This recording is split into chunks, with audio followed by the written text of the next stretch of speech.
Bienvenidos al segundo episodio de Comitea. Hoy tenemos un tema bastante importante o que está bastante en boca de todos, que es la posible burbuja de salario. Y para hablar de este tema me he traído a dos grandísimos compañeros que son Tony Portillo y Fran Ávila.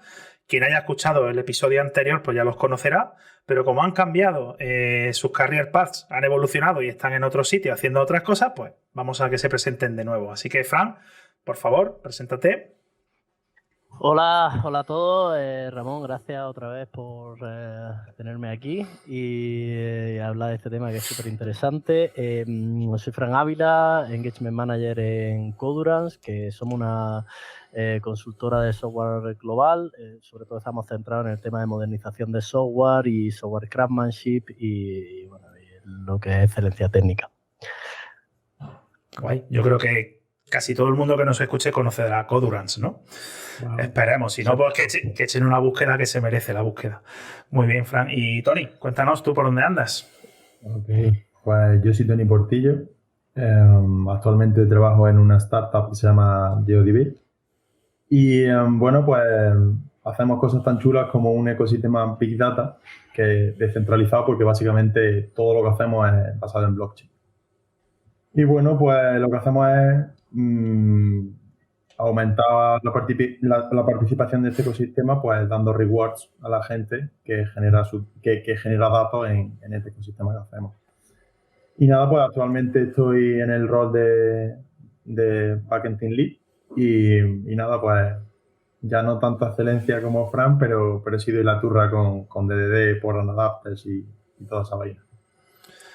Vale, pues yo también he cambiado, ¿no? Desde el último podcast. Yo actualmente estoy como Engineering Manager en Nextail. En Nextail hacemos cosas muy relacionadas con tema de movilidad de productos entre tiendas, entre almacén, cómo prever dónde vas a vender más un producto. También utilizamos Big Data. Y actualmente llevo dos squads que son maravillosos, que son Repo y S2T2, R3PO y S2T2, que están encargados pues, de dos módulos bastante interesantes relacionados con este mundillo, ¿no? Y nada, pues ahí estamos también haciendo cosas interesantes. Bueno, pues vamos a empezar con el temita en sí. Vale, yo tengo aquí algunas preguntillas para ir rompiendo el hielo, ¿vale? Y el primer tema que tenía aquí preparado, creo que los demás van a salir solos, pero este es solo para romper el hielo, es ¿por qué se habla de una posible burbuja de salario en tecnología, ¿no? ¿Por qué está saliendo tanto este tema y cómo lo estáis viviendo o cómo lo estamos viviendo en nuestro día a día? Francis, ¿quieres empezar tú? Pues bueno, yo creo que yo quitaría la parte de posible, se habla de una burbuja. Porque el crecimiento tanto de los salarios como... Oye, Fran, te has muteado. Creo que le has dado el botón ahí. No, ¿sí? Ahora sí, ya has vuelto. Perfecto. Sí, perdona.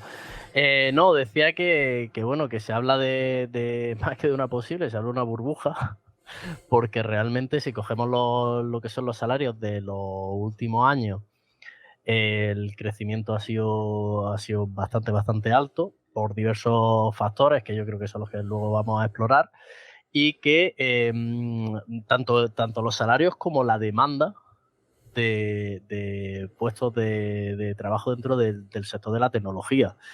Y eso lo que ha hecho ha sido que, bueno, ya lo iremos explorando, pero la entrada de muchísima gente por una grandísima demanda de puestos que lo que ha hecho es que, bueno, que se haya entrado en una competición feroz entre todas las empresas, con lo cual se han escalado la oferta que hay, aunque no es exactamente así, hay distintos escenarios que luego veremos, pero que ha hecho que, bueno, que haya una escalada de esos salarios que no tienen por qué estar aparejados a una escalada de la excelencia técnica ni a una escalada de lo que se genera a través de esos salarios. Pero bueno, ya lo iremos explorando. Vale. Pues Tony. Yo quizás sí me quede con la palabra posible y creo que básicamente se debe en mi opinión, a dos grandes factores, y es que hay muchos más modelos de negocio que necesitan expertos en el sector, ya sea como Web3, todo tema de metaversos y derivados. Y aparte está el tema de la descentralización y el remoto. Básicamente hay ya países que ya tenían la media salarial bastante más alta que en España, que al no haber talento en su país, están recurriendo al nuestro. ¿Eso qué pasa? Que sí, bueno, pues trae problemas que ya hablaremos. Problemas, supongo, que para el tejido empresarial, tal y como lo teníamos aquí en España. Pero sí, yo básicamente creo que más que posible, creo que hay muchas empresas de producto que están metidas con mucha financiación, que al final ya no facturan tanto como otro modelo de negocio, como puede ser una consultora, sino que al ser más por la financiación y el dinero que tienen, pues al final, por lo que dice Fran, por la misma calidad técnica o por la misma excelencia técnica, tú puedes pivotar entre empresas subiendo 3 veces el salario. Entonces, pues, más o menos creo que pueden ir por ahí los tiros. Perfecto. Yo en un principio me quedo un poco agnóstico porque no sé si realmente creer que hay una burbuja o no. Por un lado, me gustaría creer que sí la hay, porque necesito creer que la hay y creo que facilitaría mi labor si existiera. Pero por otro lado también tengo mi sentimiento de que no es una burbuja, sino que se está llegando a una nivelación de salarios, ¿no? Lo que tú dices, Tony, estoy con los dos ahora mismo, ¿vale? Conforme vayamos avanzando intentaré daros mi punto de vista y seguramente al final pues termine más en un lado que en otro. Pero ahora mismo sí que lo veo pues de una forma neutra, ¿no? Si tuviera que decidirme, me decidiría porque sí hay una pequeña burbuja, ¿vale? O una burbuja, quitándolo de pequeña. Pero también tengo, y me gustaría luego que entrásemos más en detalle de el por qué esa subida tan grande, que tendríamos que hablar de qué tiene que ver el número de startups que están creciendo en España, están saliendo, qué tiene que ver las empresas más tradicionales, si también está pasando en ellas, y sobre todo ver un poco cómo ha afectado a esta burbuja o esta situación el teletrabajo, que creo que también ha sido un detonante importante, ¿no? Como habéis comentado. Entonces, por ahora me quedo agnóstico, si se puede decir así, y iremos entrando al detalle, ¿vale? Yo me he apuntado aquí 2 cosas, que una la ha dicho Fran y otra la ha dicho Tony. La de Fran ha sido que me gustaría comentar, ¿no? O entrar a detalle esa demanda, ¿no? ¿Cómo afecta esa demanda? Ese crecimiento de la demanda y cómo podríamos hacer frente si no fuese subiendo salario o cómo podemos atraer talento sabiendo que hay una alta demanda, que habemos muchos jugadores en el tablero intentando conseguir un objetivo y que ese objetivo cada vez será más valioso, ¿no? ¿O cómo lo ves tú, Fran, esta situación? A ver, para poder ver cómo afecta eso, ¿qué es lo que yo entiendo por una burbuja? Yo entiendo por una burbuja en el que hay una escalada de precios sobre algo. Cuanto antes yo pagaba X por conseguir un producto o un servicio Y, ahora tengo que pagar 2 o 3X por un cuarto de Y. ¿Eso por qué viene? Porque al haber una necesidad tan grande de profesionales del sector, esto se ha convertido en el que muchísima gente ha entrado en el sector sin tener una excelencia, unos niveles, con unos salarios que son mucho más altos que los que había hace cierto tiempo. Por poner un ejemplo, cuando tú hace 5 años podías tener una persona que podía ser un desarrollador mid en, vamos a poner, la ciudad X de España por 35.000 euros al año, me estoy poniendo un salario súper random en una ciudad random, ¿eh? O sea, simplemente escoger un ejemplo como X. Sí, si quieres, Fran, hay una buena práctica que hacen en otros podcasts que ponen que acabe en 7 la cifra, entonces 37.000, vale. Y así ya sabemos que es ficticia. Siempre que acabe en 7 es ficticia. 37.000. Y entonces ahora resulta que como hay mucha demanda, ese mismo puesto de trabajo te lo hace una persona que ha entrado dentro de un bootcamp, que también es un negocio, en el que ha pagado 2 o 3.000 euros por un curso de 6 meses. Estoy poniendo todo 7, venga. Ha pagado 7.000, ¿no? Pues ahí está, ha pagado 7.000 euros por un curso de 3 meses en el que ya entra en ese mercado de 37.000 euros, pero con una formación infinitamente inferior que la que no formación, es formación, experiencia, expertise, calidad, que la que había hace 5 años. Luego, por el mismo producto, entre comillas, o sea, por un producto de mucha inferior calidad, estás pagando lo mismo que estabas pagando antes. Ahí es donde está creciendo eso. ¿De dónde viene eso? De esa necesidad, lo que has comentado, un grandísimo incremento de startups que se mueven con dinero no real, que eso también es un factor muy importante, porque no es lo mismo ser una empresa que tiene que llegar a break-even o que tiene que automantenerse, que una empresa que puede ser un posible unicornio que puede estar 10 años a pérdida, metiendo dinero por si sale bien, porque todo eso es lo que está inflando esos salarios. Y creo que también hay que distinguir un poco entre lo que son dos categorías diferentes. Por un lado, empresas en las que la tecnología es su negocio, en las que sí están pagando unos salarios muy altos por una gente tremendamente técnica porque están especializados en unos sectores muy fuertes y es necesario pagar eso para ser así de competitivo, con las empresas que no son de tecnología, pero que siguen requiriendo esos profesionales que son los que se les están inflando mucho los precios. Eso por una parte, y luego por otra parte, lo que serían las empresas locales, que por su propia estructura de empresas necesitan seguir operando localmente, contra las empresas globales o las empresas que tienen una capacidad financiera como para decir, pues ahora voy a montar, soy una empresa americana y te voy a montar un nodo en Holanda y te inflo los salarios de Holanda.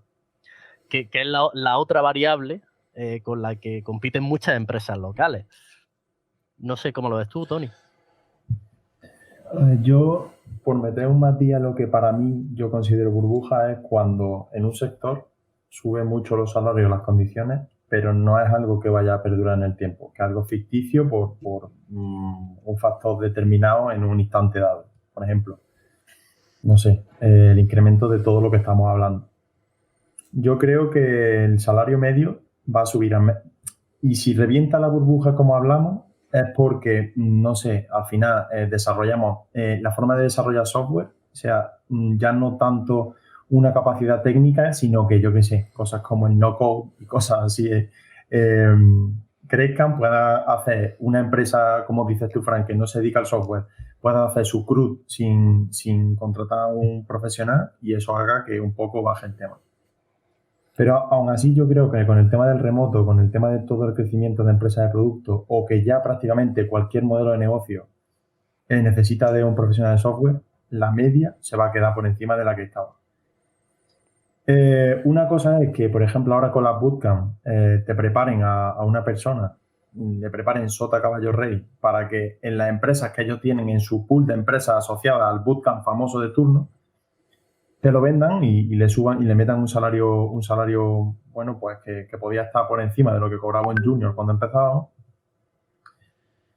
Pero es que también creo que, por ejemplo, los profesionales antes, un junior con, no sé, es cierto que no con mucho bagaje, pero ya no hablamos de bootcamp, sino salido de la universidad, no es que cobrara muchísimo, estaba... 17. Sí, más o menos, por encima, prácticamente por la línea del salario mínimo, de los 15.800, según convenio. Y luego que los profesionales mid o senior estaban en salarios que fueran irrisorios, o sea, súper bajos. Súper bajos. Entonces,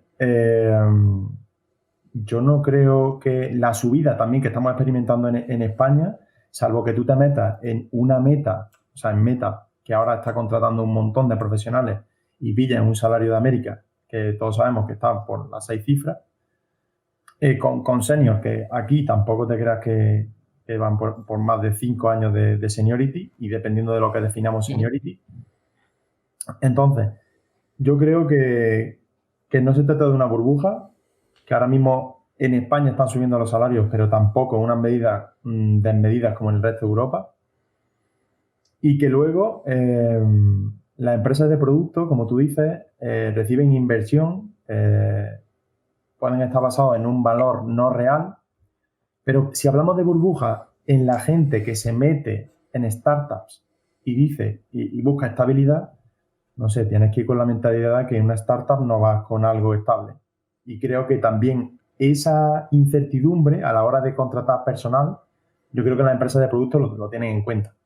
Porque, por ejemplo, un senior, a la hora de buscar perks, yo creo que tampoco es tonto, aparte de que el producto esté súper chulo y demás, también busca cierta seguridad. Dentro de que en nuestro sector pivotamos súper fácil. Pero también esa incertidumbre creo que a la hora de asumirla también tiene que estar en el salario.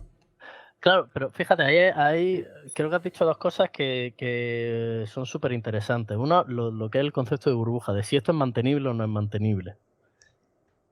Yo creo que no estamos hablando de si es mantenible que a un desarrollador experto que lo contrata Meta o lo contrata Alpha pagándole 200.000 al año, 207.000 al año. Correcto. ¿Es mantenible o no es mantenible? Porque eso va a seguir siendo mantenible.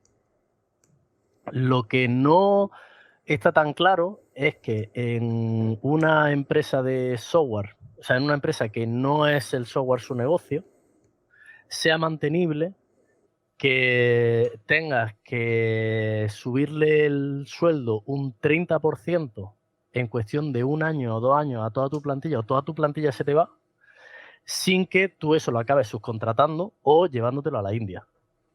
Porque a lo que voy es que la diferencia no es tan... No hay una diferencia de calidad tan grande a nivel de la masa. Hay una diferencia de calidad en los mega expertos, mega profesionales, por supuesto. Alguien que te esté trabajando en blockchain a unos niveles muy altos, o en seguridad, o en científicos de datos, que hay un sector, o sea, que es un sector bastante nicho, en el que cada vez hay más profesionales y donde, por ejemplo, hay, o sea, y de mayor calidad, pero ahí es muy difícil que te entre alguien de un bootcamp. No te va a entrar nadie de un bootcamp en un programa de realidad virtual. Pero sí te va a entrar en el día a día de un montón de empresas en los que no van a poder estar compitiendo con eso. Tanto por esa parte como, por otro lado, el resto del mundo también se va moviendo en eso. Y como el resto del mundo se va moviendo en eso, va a seguir siendo mucho más fácil hacer ciertas cosas en Bulgaria que hacerlas en España. Y mi pregunta es que ¿cuál es ese valor añadido extra que se da si no tienes unos niveles de calidad altos? Te vas a encontrar que te sale mucho más barato hacerlo en otro sitio. Y hoy día el inglés sigue siendo un problema. Dentro de 3 años el inglés no va a ser un problema.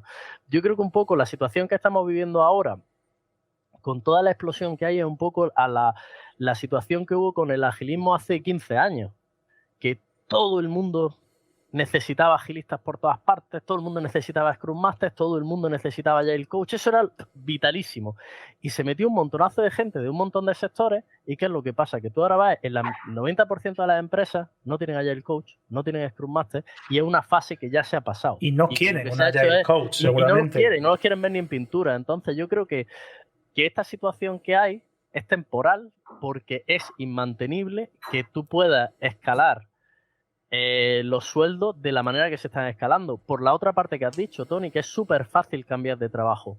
No es mantenible que una persona cada 6 meses cambie de trabajo subiéndose un 20% del sueldo sin aumentar tu conocimiento en ese 20%. Para hacerte ese 20%. Eso lo vas a poder hacer 3 veces, pero va a llegar un momento en el que a la cuarta ya no puedes, y que cuando sí te llegue gente que lo haga, bajarte de ese burro es muy difícil.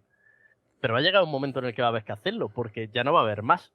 Pasó en el 2000, cuando las .com, y yo creo que va a pasar, no creo que vaya a pasar el año que viene, no creo que vaya a pasar dentro de 3 años, porque ahora mismo ya sí es verdad que todo se está digitalizando, pero yo creo que dentro de X tiempo va a ser muy difícil mantener esos salarios sin ser tremendamente competitivo. Yo ahí, Fran, he apuntado varias cosas, ¿vale? Os voy a ir contestando porque habéis dicho cosas muy interesantes y me gustaría matizar algunas, ¿vale? Lo primero, el tema de la burbuja, yo siempre lo asocio a un tema negativo, ¿no? Es una connotación negativa, es algo que explota y se va, ¿no? Se va al garete. Entonces... Y arrastra muchas cosas. No va a ser solo esa gente que tiene ese sueldo subido. Veremos si realmente, porque nadie lo puede saber lo que va a pasar, eso vaya por delante. Yo creo que nadie sabemos lo que va a pasar, lo podemos intuir. Esperemos que pase lo que pase, no sea igual que pasó con otras burbujas, ¿no? Luego, estabais hablando del tema de las startups, ¿no? Yo quiero hablar un poco de este tema, ¿no? Y Tony lo ha iniciado coherentemente, ¿no? Y es decir, si no sabes qué es una startup, no te metas. Y me explico. Si tú no sabes lo que arriesgas por ir a una startup de tu vida a nivel de horas, de seguridad laboral, porque sabes que vas a un entorno que es muy volátil y puede desaparecer en meses, no te metas. Y si lo conoces, tú vas a pedir un incremento. No te vas. Si tú tienes una situación estable, por ejemplo, no vamos a poner nombres, pero en una empresa A y es estable, y tienes una startup, le vas a meter un incremento por ese riesgo, ¿vale? Eso es una regla del juego. Lo sabe la gente que contrata y lo sabe la gente que se mueve, ¿vale? Entonces yo creo que ahí eso está merecido, ¿no? También siempre hay dos versiones. Luego está la versión de la startup. La startup, cuando sale del break-even, empieza con su ronda de financiación, ¿no? Y para que un inversor te meta pasta, esa pasta de mentira, necesitas demostrarle que tienes potencia, ¿no? Tienes que mostrarle cuál es tu capacidad, que tienes una alta capacidad de producto, ¿no? Que eres capaz de crear el producto rápido y adaptarlo a nuevos clientes y a nuevas necesidades que a día de hoy ni conoces. Entonces ahí se genera ya un poco el win-win. Yo sé que te voy a cobrar más, pero tú sabes que me necesitas más que nunca, con lo cual empieza a generarse también un círculo, que luego hablaremos si queréis, que es el tema de cómo hacemos esto o cómo podemos atajar esto en los onboardings y en los career paths. Porque se nos puede dar muy bien una entrevista, puede ser que la empresa en ese momento necesite que el número de individual contributors crezca, pero luego hay que demostrarlo, ¿vale? Tú puedes llegar, te sale una entrevista perfecta y cobra 57.000 euros, ¿no? Tú dices, pues 57.000, yo porque lo valgo, soy muy, muy bueno, tengo en el bootcamp me han enseñado muy bien 4 puntos clave que la entrevista lo bordo y no sé cómo van los bootcamps, es una suposición, pero cuando empiezas a trabajar, empiezas en el día a día, ahí necesitas que haya ciertos perfiles que estén vigilando cómo lo estás haciendo, y si vemos o se ve que no se consigue lo que tú has vendido, ahí ya, si no lo cortas, sí hay un problema. Ahí sí que la burbuja ya empieza a crecer hacia el infinito, porque entonces estamos permitiendo que los costes se nos vayan de madre a todo el mundo, que los siguientes desarrolladores o que los desarrolladores anteriores que tenías tengas que subirle por encima de esa persona que ya llegó con un salario por encima porque la necesitaba, o se te va todo el mundo, empiezas a hacer ese juego. Y ahí hay riesgo también. Un par de cosillas que has comentado. Por un lado, hablas de la inestabilidad de irte a una startup, que es cierto. Pero por otra parte, lo que ha dicho Tony, es que hay 10.000 millones de startups. O sea, esto es como si te quedas sin lechuga en un supermercado. En la esquina siguiente tiene otro supermercado con lechuga. O sea, no es un drama el quedarte sin lechuga. No es lo mismo que antes había, que trabajaba en una empresa local en el que, si independientemente si estás en una ciudad grande o una ciudad pequeña, es un sector, era muy limitado el número de empresas que había, y entonces sí algo más traumático. O sea, ya ese escenario ha cambiado bastante. Pero es que después, además, ha apuntado el de que las startups que después de rondas de financiación tienen que empezar a demostrar cosas. Bueno, la parte de la demostración, que normalmente están asociados a unos KPI de coste de adquisición de clientes, de conversión de lo que están haciendo, todo eso, nada de eso está relacionado con tecnología. Correcto. Eso está relacionado con marketing y con ventas.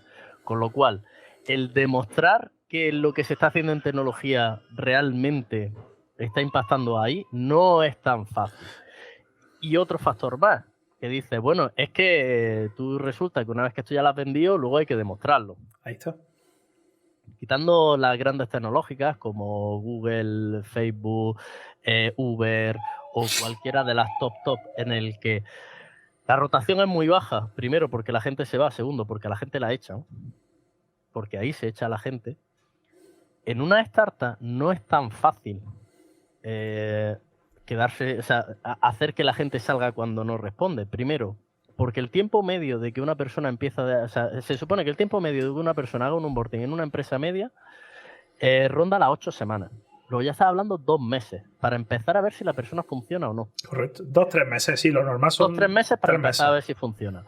Luego tienes un periodo de prueba, que son 6 meses, que en ese periodo de prueba, bueno, ahí sí puedes seguir quitándote gente, pero el impacto para una organización de que la gente que va entrando vaya saliendo es bastante alto. Y luego está en el que, vale, imagínate que no está y sigue. y se queda durante 1 o 2 años. El hecho de hacer que la gente salga de la empresa tiene una serie de costes asociados, no solo primero de costes de indemnizaciones, en las que no es tan fácil demostrar que esa persona está rindiendo o no está rindiendo, y segundo, de coste emocional para el equipo, en el que está viendo que está teniendo una rotación muy grande, que tampoco puede hacerlo, con lo cual no es tan fácil, no es tan a la ligera bueno, pues esta gente que tengo ya no me funciona, ahora los cambio. Tiene un impacto mucho mayor, y al final lo que ves es que esa rotación en la que es la empresa en la que decide que exista esa rotación es infinitamente inferior a la rotación porque tengo una nueva oferta dentro de 3 meses y he saltado, dentro de 6 meses y he saltado. Correcto. Y luego también, Fran, quería meter la última, que se me había pasado y ahora me lo he acordado.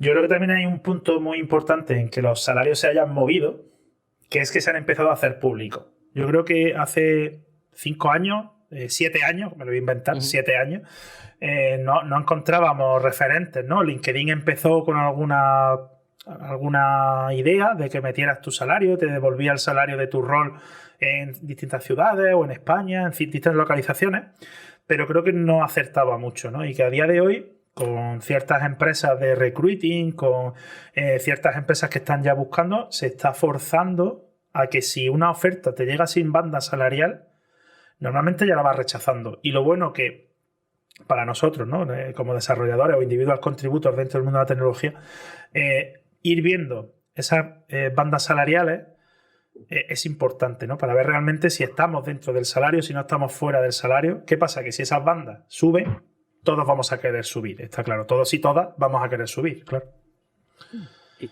Dale, Tony. Yo por meter en varios puntos que se han comentado, primero, por ejemplo, la gente que accede a un bootcamp ahora a puestos, no sé, que son técnicos, pero que te enseñan eso. El ABC para desarrollar un CRUD sencillito y con eso ya vas iterando en tu producto.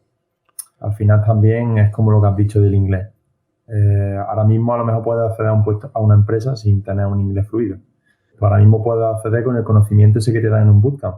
Pero en tecnología los tres sabemos que lo que sabes un año, como no te hayas puesto las pilas, te da igual. O sea, has podido iterar, has podido cambiar de empresa 3 veces, pero si no vas cambiando del stack, si no te vas enterando de metodología, arquitectura, patrones, por mucho que sepas el lenguaje base que te permita hacer una iteración rápida en un equipo que con el trabajo de Junior vale, al final te vas a quedar fuera. Luego está el tema de la rotación en las startups, que como tenemos una rotación alta, pues tampoco, la capacidad de cambiar de empresa rápido, pues tampoco es un problema. A ver, no es que sea un problema y quieras que no, eso te da una tranquilidad cuando trabajas en una startup diciendo, bueno, pues si la startup va mal, sé que trabajo no me va a faltar. Pero también, como desarrollador y como profesional, tú no quieres, por lo menos en mi experiencia de gente que más o menos ya tiene cierta calidad, no quieren cambiar de proyecto o que sea inestable. Y luego tú tampoco te quieres pasar tu vida haciendo entrevistas y pruebas técnicas, porque bueno, podemos también hablar de ese tema. Que también, pues tú también quieres tener vida más allá de tu curro y de que salir de tu curro y seguir postulando y seguir pasándote una semana o así haciendo una prueba técnica, o que, puedes tener la suerte,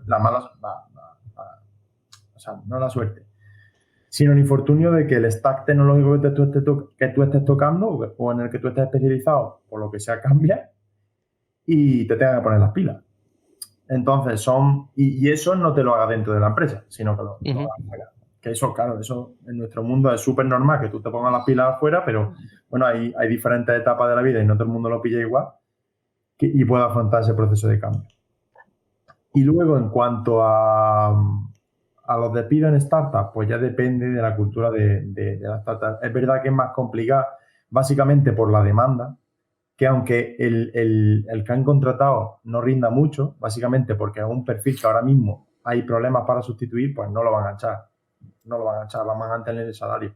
Es cierto que también hay unos recursos más limitados y que si el equipo, y en la startup, el equipo se siente responsable del producto, es el propio equipo el que va a dar feedback sobre esa persona nueva y va a decirle, mira, esta persona no rinde. Y es más, los managers de arriba van a decir, esta gente que son las que están levantando la empresa al final, no está contenta con el rendimiento o que a esta persona se le esté manteniendo con esta eficiencia.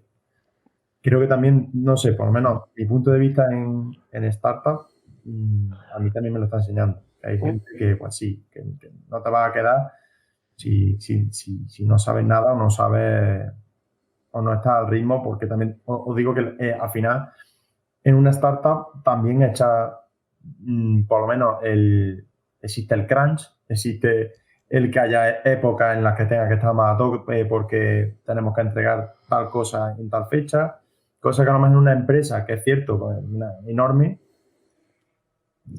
pues sí, se mide hay más métricas para medir la calidad de alguien, para ver si lo tienen que echar o no.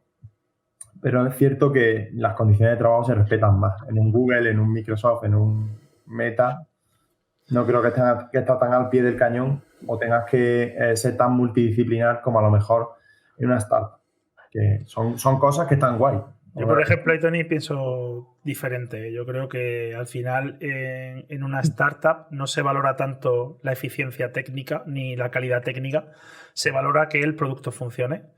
Claro, es que luego también... Y no me voy ni a un Facebook, ¿no? Si nos vamos a una consultora de servicio que esté enfocada a dar calidad de servicio, a dar calidad técnica, hostia, yo, por ejemplo, estoy más tranquilo en una startup que he estado en una empresa que no era startup, que se consideraba startup, pero no era una startup. Y yo allí estaba con más presión. Aquí yo me noto más tranquilo también, ¿no? Entonces, yo creo que al final también con todo esto se va balanceando. Las startups empiezan a mirar, ¿no? La frase mítica de Employee First. Vamos a mirar primero a nuestros trabajadores, que estén bien y que ellos sean los que cuiden y mimen a mi cliente. Entonces yo sí que no he notado esa presión, quizás porque he entrado al juego de las startups un poco más tarde, pero también decidme cómo os sentís o cómo pensáis que esto puede afectar al resto de compañeros. Pues... Yo quería meter un par de cosillas de cosas que ha dicho Tony. Y por un lado, a ver, cuando yo he hablado de dejar de ir a cierta gente o sustituirla o lo que sea, era sobre todo para apuntar que es un caso extremadamente raro. O sea, no es lo trivial. O sea, no es trivial y no es lo habitual. El que, pues, este no funciona, se cambia. No, es hiper raro. Y es un fallo de la empresa tener que echarle a una persona. Bueno, ha fallado en varios procesos. Y entonces, eso luego lo juntamos con el que el tiempo medio, me parece que ahora mismo en IT estaba de duración de aproximadamente 2 años y medio en una empresa. 2 años y medio. 2 años y 7 meses. Sí. Y eso, ahora mismo, si tú lo comparas con cualquier otro sector o con cualquier otra vida pasa, es una locura. Tú le hablas a nuestros padres, a nuestros abuelos y probablemente se hayan tirado 30 o 40 años en la misma empresa. O sea, rotar de empresa cada 2 años y medio y que no sea porque te echen, ya es... No se entiende. O sea, ya es una rotación bastante alta. Y entonces eso se junta con la parte que yo decía de, Tony, tú estás poniendo es que hay que estar al límite, hay que estar haciendo cosas, hay que estar continuamente aprendiendo. Y yo eso lo compro a esa gente que continuamente está progresando en su carrera. Y esa gente, por supuesto que tiene que tener un incremento salarial, por supuesto. No hay ninguna duda. Son cada vez mejores profesionales, es probable que cada vez generen más, por lo tanto, deben optar a mejores empresas en las que estén con mejores condiciones. Siempre, no hay ninguna duda. Lo que pasa es que cuando esa persona se va, deja un hueco en esa empresa. Y ese hueco a lo mejor lo llena, por no hacer leña con la gente de los buscan, a lo mejor lo llena una persona que lleva 4 años ahí y que no tiene esa ganas de aprender y que no tiene esa ganas de mejorar, pero que es el que está. Eso pasa mucho en el management, Frank. Cuando se va un manager... Como es el que está, lo tengo que subir, pero es que como lo tengo que subir es que además le estoy haciendo ese incremento. Entonces, el incremento del salario de la gente buena, lo que está arrastrando por la demanda es un incremento de los salarios de la gente que no es tan buena. Y ahí es donde voy yo con el tema de la burbuja. Porque al final esos incrementos salariales no son sostenibles. Ramón ha comentado el tema de la consultoría. Y bueno, es un tema que conozco un poco. Y entonces voy a apuntar un ejemplo, pero que no hace falta conocer de esto de consultoría. Imagínate que tú tienes, hemos dicho que tiene que acabar en 7, tú imagínate que tú tienes un cliente al que le estás cobrando 107 euros por día de consultor X, ¿vale? Y ahora resulta que los salarios van subiendo y que yo a esa persona resulta que ya me está exigiendo, y para ser competitivo, que yo le pague 97 al día. Y eso me da un margen de 10. Ese margen de 10 no es mantenible porque tengo después otra gente de administración, porque para que la empresa funcione tengo que tener financieros, tengo que tener gente de legal, tengo que tener una serie de cosas que ya me hacen que no sea sostenible. Ahí tengo dos opciones. Subirle a 207 al cliente, que puede o no pagarlo, o buscar gente que me cobrase lo mismo que el otro, pero de peor calidad. ¿Y qué es lo que estoy haciendo? Darle un servicio a mi cliente de peor calidad por el mismo precio.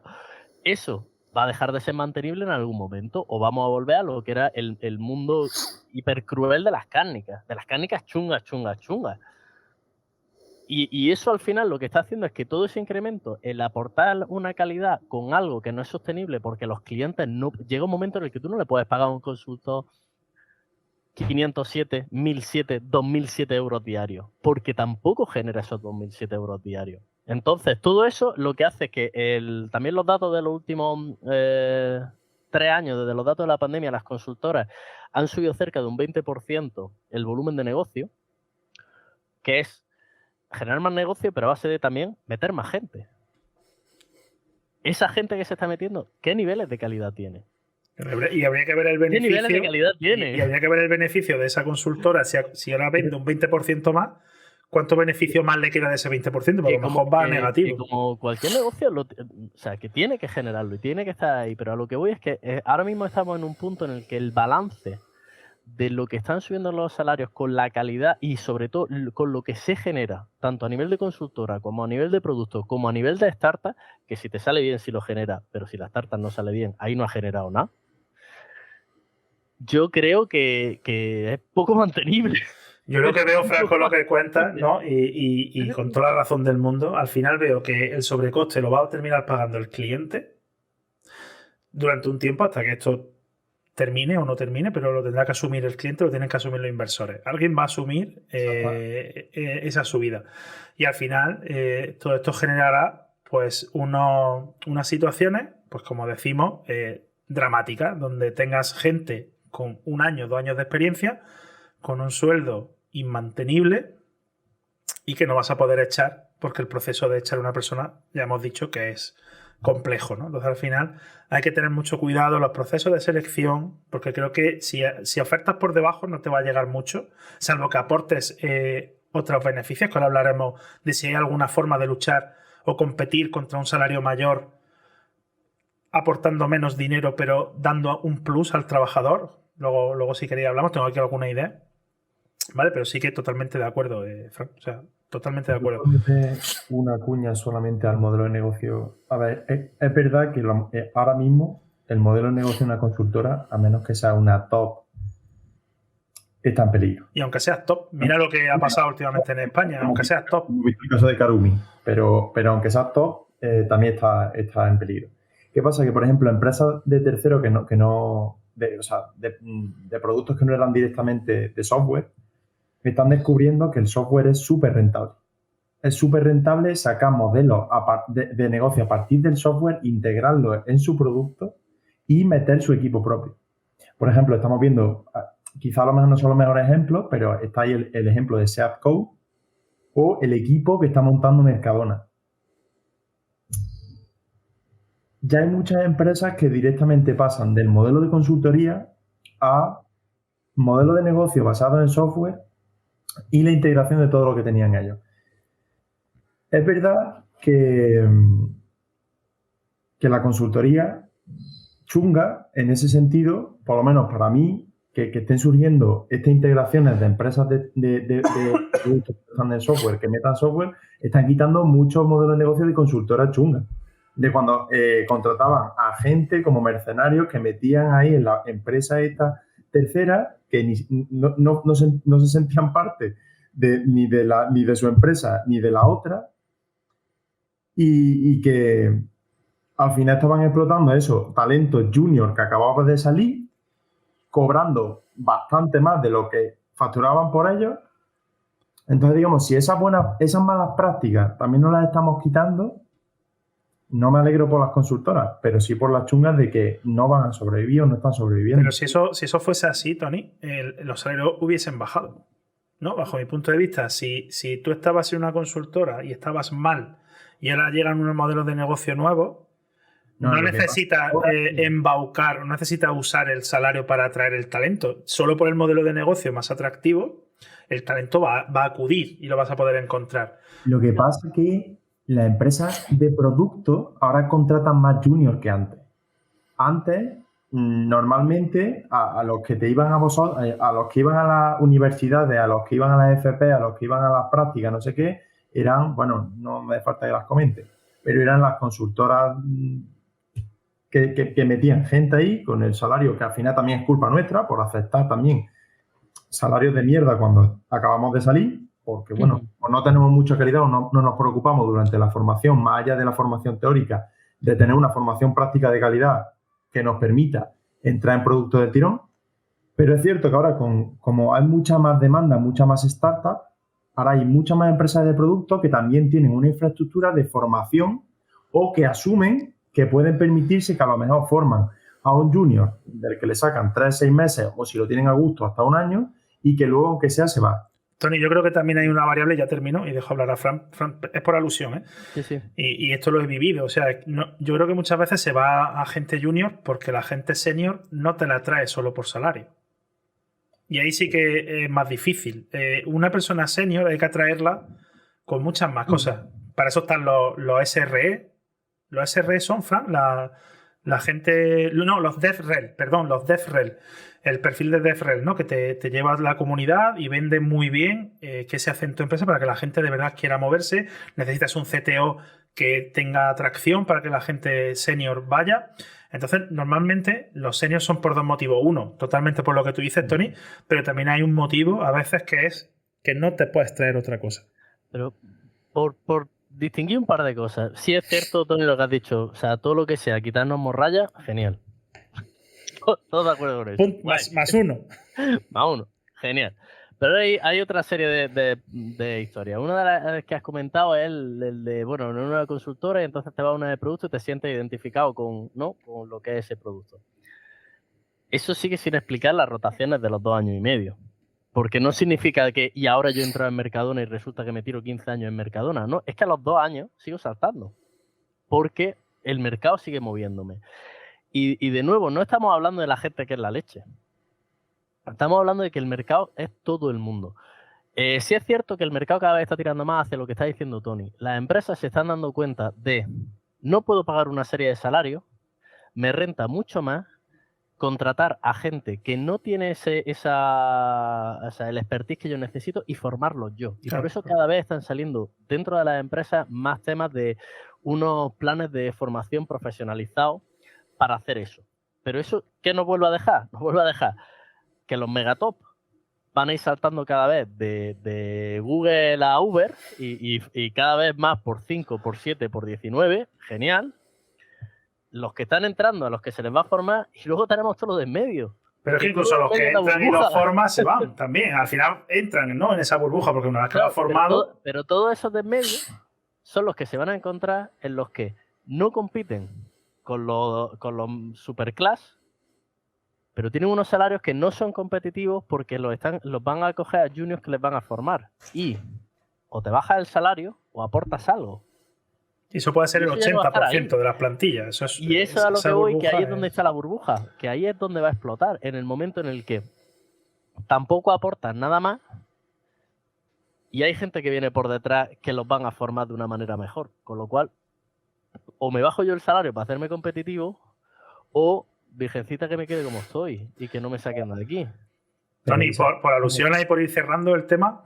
Vale. No, dale, tírale. Dale. Por ir cerrando ya, da tu punto ahí de lo que quieras contando. Es cierto que la morralla se queda fuera rápido, pero por ejemplo en tecnología teníamos antes perfiles como el maquetador, que es cierto que nunca se ha cobrado como ahora. Ahora es verdad que los salarios están más altos que nunca, eso es la premisa, guay. Pero por ejemplo había perfiles que ahora mismo están obsoletos y ahora mismo una empresa no los quiere. Entonces, hay ciertos perfiles que al final, tú como profesional, estamos hablando, sí, que estamos hablando de la morralla, que los buenos al final saltarán. Pero yo creo que eso siempre existió aquí. O sea, al principio había puestos pocos, siempre hay puestos más o menos poco especializados que por demanda hacen falta, porque hay que cubrirlos como sea, que una vez o aprovecha eso como entrada o te va a quedar obsoleto. Ya sea el maquetador, ya sea el que hace un acceso rápido a base de datos o el que pone yo ahí, Tony, como desarrollador Adobe Flex, te puedo contar qué pasa cuando te quedas obsoleto. Cuando te quita la tecnología y la deprecan. Sacando un mogollón de cursos de low code, no sé qué, y seguramente no se cobre mal ahora. Seguramente estés por encima de lo que es, o sea, por encima o bastante, o por encima de la media española, seguro. ¿Qué pasa? Que seguramente eso no te dure, porque al final va a haber al final oferta y demanda. Y al final o usa eso como trampolín a tu acceso al mundo IT, o está claro de que si tú, como profesional, tú pretendes que saltes con no sé, con este tipo de puestos técnicos no muy especializados, que cualquiera más o menos, puede acceder, si tú pretendes saltar más de 3 veces y vivir durante esto mucho tiempo y comprarte un BMW y hacer eso un modelo de vida sostenible, no sé. Es como al final el albañil en la época dorada de la construcción. Es que es lo mismo. De la burbuja. En la burbuja. Al final te llevas a Tony a tu pensamiento, Frank. Sí, es muy diferente, creo, lo que es la burbuja, porque luego los salarios, por ejemplo, estos que publican, que ahora que se publican, no son salarios de gente, o sea, no son puestos para gente poco cualificada. Yo ahora me meto en cualquier plataforma que publique salarios y ahí hay una exigencia. Porque, de hecho, el publicar un salario es permitirte como empresa ser exigente, porque si no, tomas prácticas de antaño. Entonces, no sé, o sea, burbuja, es cierto que hay algunos puestos que por el crecimiento de la tecnología y por la demanda que hay ahora, pues es cierto que acceden y tienen ese punto de entrada rápido con salarios por encima de... Pero creo que eso sí que no es sostenible. Pero yo creo, para mí, no entra dentro de lo que es el mercado tech de profesional software, de salario que está subiendo por encima de los 50, 60, o ya que venga Meta y se lo traiga, o que venga la empresa Yankee y se la lleva. Creo que eso es diferente. Y yo ya también por cerrar, Tony, totalmente de acuerdo. Yo creo que lo que va a definir si hay una burbuja o no, sí que creo, con lo que estáis contando y mi opinión también un poco enfocándola, que sí que puede haber cierta burbuja, y si hay cierta, hay burbuja, ¿vale? Va a depender mucho, y sigo haciendo hincapié, en las propias empresas. O sea, si una empresa se permite, sea startup o no, si permite contratar a una persona por 67.000 euros, porque necesita contratar, si esa necesidad existe, ¿no? O la entendéis como tal, ¿no? Necesito contratar, voy a contratar. Y contrato por lo que hay en mercado. Y el mercado está en 67. Pues tengo que contratar 67. Entonces ahí tienes dos opciones. Una, que lo contrates, no lo evalúes correctamente, esa persona se quede y te ponga el límite, el nuevo top, el down, perdón, de tu empresa, empieza a ser 67, porque ya tienes gente con ese salario. Y los salarios deberían de ser públicos y deberían de conocerse, con lo cual tienes un problema. Ahora tienes que subir a todo el mundo que sea mejor que esa persona, tendría que subir a cobrar más que esa persona o a intentar nivelar. Y la segunda sería, pues, y que esa me da mucho miedo y todo, o al menos yo lo he hecho, yo me he sentido así alguna vez en mi vida, son utilizar una empresa como trampolín. O sea, que tú llegues a una empresa, veas que, oye, no es tu sitio o que no estás bien o que no llegas a esa evaluación, ¿no? Que también Fran lo ha mencionado alguna vez, no sé si en el podcast o lo hemos hablado en persona, pero sí que el tema de que no completes un ciclo en una empresa y saltes pensando que ya eres mejor y pides ese 30-40% de salario, ese es otro problema. Yo creo que eso no es la burbuja en sí, eso es que esta situación está generando que haya inconsciencia y que pensemos que podemos cobrar lo que cobra el de al lado, pero sin pararnos qué aporta el de al lado que no aportamos nosotros. Y ahí es donde también hay un problema. Entonces yo veo por un lado la burbuja y por otro lado la inconsciencia que se está generando a nivel de cambio de trabajo pidiendo salarios que son a veces irrisorios o que son inmantenibles, mejor dicho, ¿no? Porque irrisorio es negativo, inmantenible es real, ¿no? Pues yo diría eso. Claro, el problema con eso, con el pedir eso de quizás mucho más alto de lo que realmente tú puedes generar, es que solo necesitas que te funcione una vez. Claro. Y habiendo 3.000 empresas, Va a sonar. Necesito que me funcione una vez. Va a sonar. Alguna tendrá la falla en el proceso de recruitment, alguna tendrá la falla en el proceso de evaluación, alguna tendrá la falla en el proceso de evaluación, que por ahí es por donde voy a entrar. Correcto. Totalmente de acuerdo, Fran. Y eso es lo que al final va generando toda la escalada y toda la bola. Que sí es cierto que no es solamente un problema de la industria y de la oferta, es un problema de los procesos de selección, es un problema de cómo se hacen las evaluaciones, de cómo se entiende el IT en ciertas empresas, los departamentos de IT. Interviene un montonazo de cosas, pero al final todo eso lo que va haciendo es que esa bola vaya creciendo más y más y más. Y la pregunta es sostenible? ¿Eso realmente en algún momento eso va a seguir siempre cada salto un 20% más? O sea, tú cuenta que 20, si cada salto, 40, incluso 60, los saltos son 67, 27, 57. Incluso, fíjate, vete nada más a un 15% o un 10%, 10-15%. Estás hablando que si de media cada 2 años se salta, lo normal es que cada 2 años te hayas subido en una época normal más de un 5% de la subida del IPC. Cada 2 años. Si tú empiezas con 20 años y te jubilas con 60, ¿cuántos saltos has dado? No puede. En algún momento eso tiene que parar. No se puede siempre con esa escalada. Eso es a lo que iba.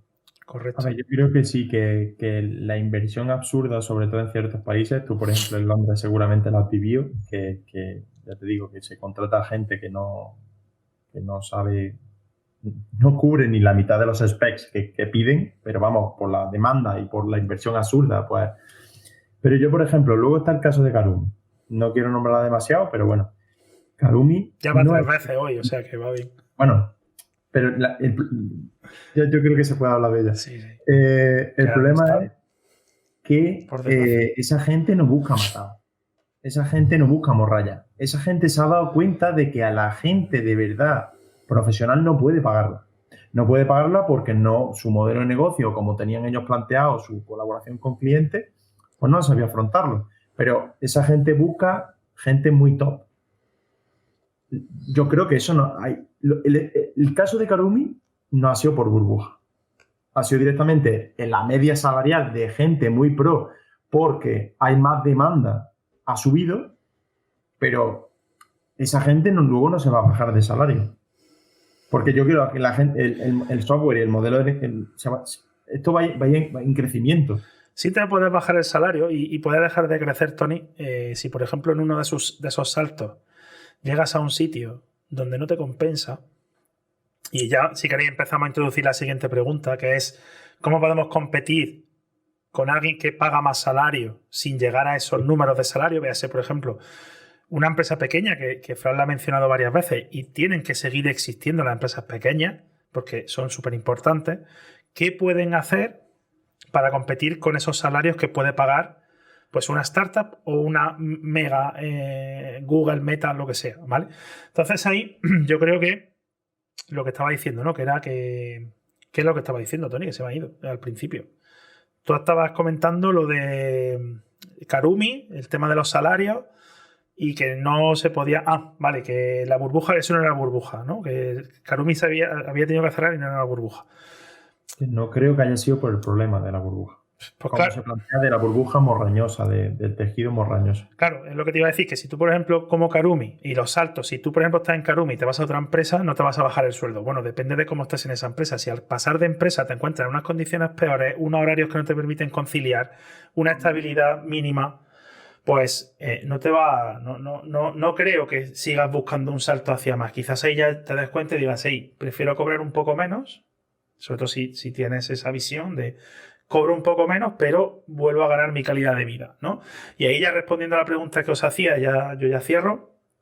Yo creo que si queremos luchar o queremos atraer talento sin entrar siempre en la batalla del salario, siempre que estemos en unos salarios decentes, yo creo que podemos aportar y quizás empiece a cobrar mucho sentido en los próximos meses en España, jornadas de 4 días, horario flexible real, ¿no? Que también se llama asíncrono, trabajar en remoto y en asíncrono, que cada persona, siempre y cuando aporte valor, lo aporte cuando ella considere, que no sea obligatorio hablar en inglés todo el día. Quizás sea una ventaja para alguna gente. Oye, pues yo no me siento cómodo hablando en inglés sobre mi salario o sobre mi situación. Sí que puedo hablarlo para temas laborales, pero no los quiero hablar para temas burocráticos con la empresa. Bueno, pues puede ser una ventaja. Y todas las que se os ocurran, perks que hayáis visto o que consideréis, o stock options. Yo creo que hay que hacer paquetes atractivos para que no solamente brille el salario, ¿vale? Y esa es mi opinión. Tampoco es muy buena porque esto es muy difícil de hacer, pero eso es lo que yo tenía pensado. No sé qué pensáis vosotros. ¿Quieres darle, Fran? O... Sí, bueno, a mí se me ha cortado una parte, lo siento, he tenido que salir y entrar. Bueno, cuando se habla primero de la remuneración, no solamente entra el salario, ahí entran también, por ejemplo, en el tema de la startup, normalmente el salario no es lo más competitivo. Lo más competitivo es la apuesta que estás haciendo ante posibles stock options, ante posibles participaciones de cualquier forma y modelo dentro de la empresa que te los pueda dar. Y eso acaban siendo los que te entran también dentro del salario. Bono, etcétera. Correcto. Entonces, en cuanto a lo de cómo hacer competitivo, bueno, intervienen muchos factores porque no es solamente lo que quiera, o sea, es qué tipo de empresa tienes y qué es lo que estás ofertando y cuál es el tipo de cultura que quieres. Porque ahí estás poniendo un sector tremendamente competitivo como IT que te mantiene siempre, o sea, que siempre tienes que estar mejorando, estudiando y tal, y luego estás hablando por otra parte con no, es que quiero una tranquilidad de una vida estable. Las dos cosas no se pueden tener. Entonces, si quieres esa vida estable, entonces tienes que pagar el no ser competitivo. Y si quieres ser competitivo, entonces tienes que pagar que no vas a tener cierta estabilidad. Correcto. Y por eso cada 2 años vas a cambiar de trabajo. Entonces, yo creo que ahí está esa parte. Cosas como las que has dicho, 4 días, o sea, el trabajo de 4 días. Trabajar 4 días no deja de ser trabajar un 20% menos. Si tú sigues sigues generando lo mismo, trabajando un 20% menos, algo raro está pasando aquí. Porque entonces es que tenemos un 20% de desperdicio por esa parte. Otra cosa es, por ejemplo, lo que estaba hablando de la libertad, de temas asíncronos. Por supuesto que cuanta más flexibilidad haya a la hora sobre todo de conciliar la vida personal con la laboral, el poder hacerlo desde distintos sitios porque te permite tener el tipo de vida que tú quieres, por supuesto que esos son unos extras. La cultura de empresa también y la pertenencia a algo que realmente tiene, que está alineado contigo de estándares de calidad o de excelencia. Pero luego has comentado una cosa, como por ejemplo que el que no se tenga que hablar inglés. Ahí lo que estás haciendo es bajar el nivel. No me refiero a no hablar inglés, me refiero a que tú estés en una empresa donde con los clientes, donde con tus compañeros tú hables en inglés, pero a lo mejor hay temas que a ti te gusta tratar en español. Véase, oye, yo quiero hablar con recursos humanos sobre mi career path o con mi manager en castellano y no significa que hable peor inglés, pero que me siento más cómodo. Oye, pues si te dan esa opción. Claro, pero ahí lo que estás haciendo es lo que digo, es bajar el nivel. Estamos en una industria en la que se considera que todo el mundo, para ser competitivo ya, debe ser con cierto nivel de capacidad en inglés. Bien, porque va a trabajar en empresas multinacionales, va a trabajar con clientes multinacionales, o a lo mejor el ejemplo que estás poniendo es que tu recurso humano es que a lo mejor no está en España, es que a lo mejor está en Polonia. Porque eres tú el que estás fuera. O sea, no es la empresa española en la que yo estoy trabajando desde Cádiz, es que a lo mejor es la empresa escocesa en la que yo estoy trabajando desde Cádiz. Entonces hay ciertas cosas que no van a entrar por ahí. Yo creo que es mucho más importante el entender que sea una empresa en la que tú quieras trabajar o el ofertar. Esto es lo que yo estoy buscando, bien sea por nivel de tecnología, bien sea por nivel de... Es curioso, todavía en todo esto se ha mencionado exactamente 0 veces los valores y principios de la empresa. O sea, es que a lo mejor lo que puedes potenciar mucho más es que sea una empresa sostenible, es que sea una empresa que le devuelva a la comunidad cosas, es que sea una empresa en la que estás trabajando porque el nivel de la industria completo sea el que está subiendo, no solamente yo quiero trabajar en mi producto, en el que me da esta pasta. Pero al final eso no deja de ser no lo que oferta la empresa, sino lo que tú como profesional, por lo que te mueves. Esto, bueno, Daniel Pink lo habla en su libro Drive sobre qué es lo que nos motiva y está la autonomía, hay un montón de cosas, ¿no? El poder hacer las cosas a tu manera y que el dinero realmente es lo que menos afecta. Eso no es cierto. El dinero deja de ser importante cuando tienes tus necesidades cubiertas, sean tus necesidades las que sean.